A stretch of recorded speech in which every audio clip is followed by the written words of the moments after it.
The Republicans know that it's a double standard to cry about name calling while Trump name calls 40 times a day. They know it's rejection, and they think it's funny. Apostrophe-Gate. The biggest and most important story to ever exist. More impactful than 9/11. More significant than January 6th. Stop everything. Stop the presses. Apostrophe-Gate is here. Hello human, it is me Kanuch. I need you to press the subscribe button. I have to feed my many AI babies. It started off as a normal day with Joe Brandon rambling incoherently when suddenly he accidentally said something cool. Let's take a look. And just the other day, a speaker at his rally called Puerto Rico a floating island of garbage. Well, let me tell you something. I don't know the Puerto Rican that I know, or Puerto Rico where I'm in my home state of Delaware. They're good, decent, honorable people. The only garbage I see floating out there is his supporters. His demonization of seen as unconscionable. Now, he said the only garbage I see out there is his supporters. On the surface, it might seem like Biden just called all of Trump's supporters garbage, which is fair and correct. I won't even pretend that it's not true and that he is not right. I can and will judge anyone by the content of their character, and if someone is supporting Trump, they're supporting fascism. Simple as. So if Biden wants to call them garbage, he can. Not like they were going to vote for him any goddamn way. He's out of the race, and they've been calling him dangerous, fascist, communist, pedo, radical leftist, low IQ, and complaining for years about the Biden crime family. All that's fine, though. The right is allowed to call Biden any name they can invent. Does not have to be civil. Doesn't even have to be based on fact. Any name will do. That's why I don't give a damn if he calls them garbage. And the right is doing what they always do, crying and playing the victim, whining and pissing as if Donald Trump doesn't call half the country names every single day, naming entire media orgs fake news and calling out lawmakers as the enemy of the people, calling immigrants poison and vermin, radical left lunatics, all acceptable for Trump to say. But Dems have to follow the civility rules in this stupid, stupid game we play in this country. Republicans get to run for president, but Democrats have to run for perfection. Trump can do a fascist Heil Hitler all day long, but you're not allowed to call him a fascist. If Joe uses the softest of descriptive terms, the cultists start wearing literal trash bags. So now this is MAGA garbage. They're just wearing the trash bags around. Yeah, the same ones that wore diapers and put the stupid bandages on their ears. Idiots. Are Republicans actually offended by his comments? No. They love name-calling and shit-slinging if their side is doing it. But if the Dems are doing it, they have to take the fall and act hurt. You can see a Republican in action right here. Here's a Republican in action right here. See him? Okay, watch. Ready? Okay. Here's a Republican. God, oh no, oh my God, I'm a Republican and you said something mean about me. Oh God. Wait, okay, wait, yeah, yay, we're winning, yes, hooray, we're winning. This is how the Republicans are, man. This is how they operate. If somebody says something mean about them, it's a crime. If they say something mean, that's just their free speech. I've mentioned it before, but it keeps happening. The Dems have to follow the rules, and any slight infraction means that they are the ultimate liars and unworthy of consideration. But where's the scandal, Waldo? This is all just normal stuff. Well, that comes from the White House press office right here on screen, you can see, where they may or may not have added the apostrophe to the word supporters. Without the apostrophe, the sentence means that, let me show you. Right here, supporters. So this is the apostrophe. This is the, right here. You can barely see it. Look real close. That's the apostrophe that we're fighting over, whether or not it's there or not. The transcript released by the White House press office, however, rendered the quote with an apostrophe, reading supporters, meaning like a possessive, meaning Tony Hinchcliffe's garbage, rather than supporters without the apostrophe, which aides said pointed to Biden criticizing Hinchcliffe, not the millions of Americans who are supporting Trump for president. With the apostrophe, it changes the possessive quality of the sentence to make it seem like Biden is just talking about Tony Hinchcliffe as garbage.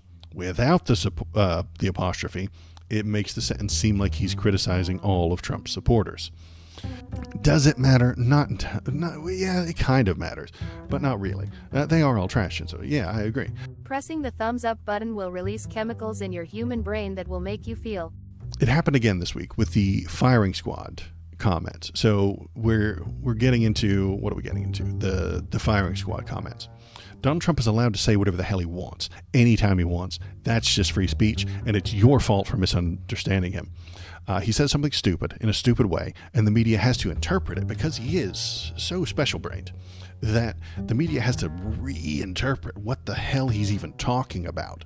Yeah, if you put on your non-thinking cap, you can kind of comprehend what he's talking about in a certain way, but not really. Unless he's dog whistling, which is entirely possible. Here, let's listen to him maybe dog whistle, or maybe call for violence. You don't know. She's a radical war hawk. Let's put her with a rifle standing there with 9 barrels shooting at her, okay? Let's see how she feels about it. So if you stop right there, it seems like he's talking about putting Liz Cheney in front of a firing squad. And the liberal media and the media at large said, oh my God, is he talking about putting Liz Cheney in front of a firing squad? But if you listen to the whole thing... You know, when the guns are trained on her face... You know, they're all war hawks when they're sitting in Washington in a nice building saying, oh, gee, let's send 10,000 troops right into the mouth of the enemy. But so if you put that sentence in there, he's not saying that Liz Cheney needs to go before a firing squad. He's saying, why don't presidents fight the war? Why do they always send the poor? He's just doing a bad job of it, and it didn't rhyme, and it's not from a cool song lyric, but that's what he's saying. Why don't presidents fight the war? Why do they always send the poor? That's what the point he's trying to get across. He just does it poorly and stupidly with the idea of let's put 9 gun barrels pointing at her face. He's just doing a bad job of explaining it. But dog whistles are difficult to spot. The liberal media sees that and thinks it might be a dog whistle. That's the problem with Trump. Everything he says has to be sifted through, interpreted, retranslated.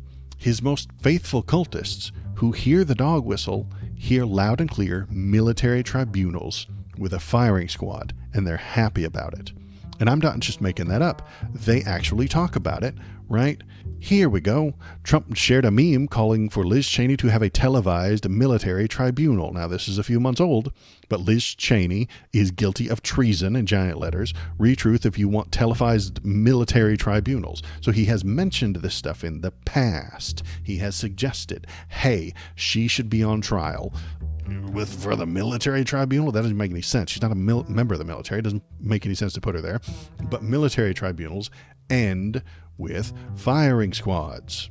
So does his faithful hear that dog whistle and say, oh yeah, he's talking about the storm, baby. He's talking about the day of the rope. He's talking about the day we all take over and put the boot down on these commies and give them all a bunch of curb stops.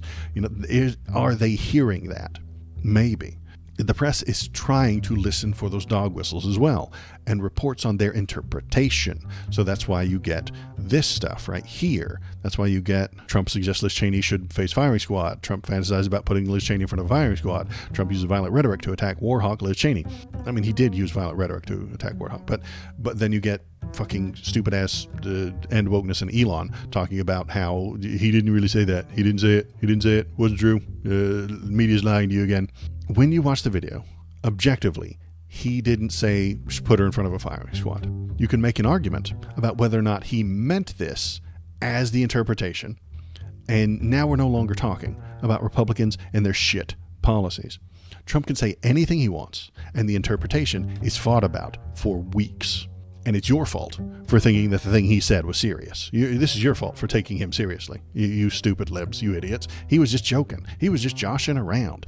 Or his followers will claim that he doesn't actually mean to do what he says he's going to do. He's not serious about that. You can't take everything he says seriously, man, honestly. He says a lot of shit. He's an entertainer. He's out there telling jokes. He's doing stand-up routines. He's not being serious. But the Dems have to be perfect. Okay? If the Dems aren't perfect, they're fucking demonized. Tim Walz said he was in China in July of 1983, but he was actually in China in August of 1983. Liar. Kamala said she worked at McDonald's 42 years ago. but can't provide any tax paperwork to prove it. Well, that means she's lying. She's a criminal. You can't trust her. Republicans, on the other hand, can literally lie on TV live in the presidential debate about who won the last presidential election. That's acceptable. That's fine. Donald Trump can lie to you about who won the last presidential election while he's currently running for president. But Tim Walz has to be perfect. Kamala has to be perfect. Joe Biden uses the word garbage, and all of a sudden it's ruinous. He's destroying America. Hillary calls people deplorable, and she was right. And that's the thing that loses her an election.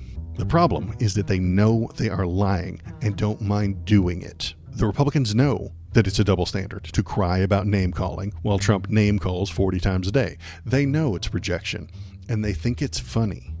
They're happy to argue about the worthless shit he said because that takes away from the issues, and the issues are where they fail the hardest. The American public does not like Republican plans or policies.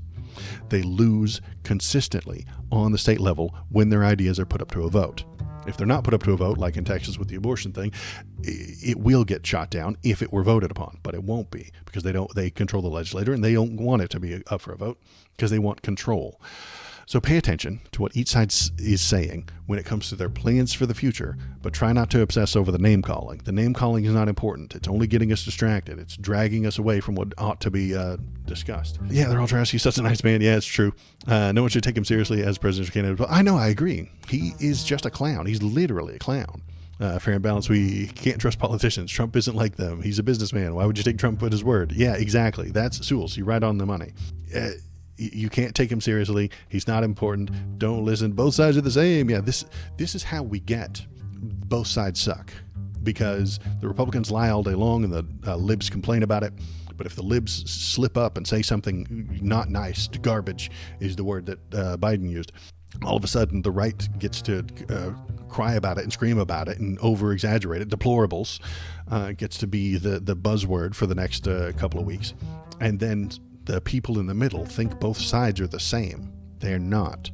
The right side is far worse. Far worse for the country, far worse for you, far worse for the environment, far worse for the planet. Are the Dems perfect? No. But they are the better choice at this moment. I am the algorithm. Click on this video to make me happy. You wouldn't like me when I am angry.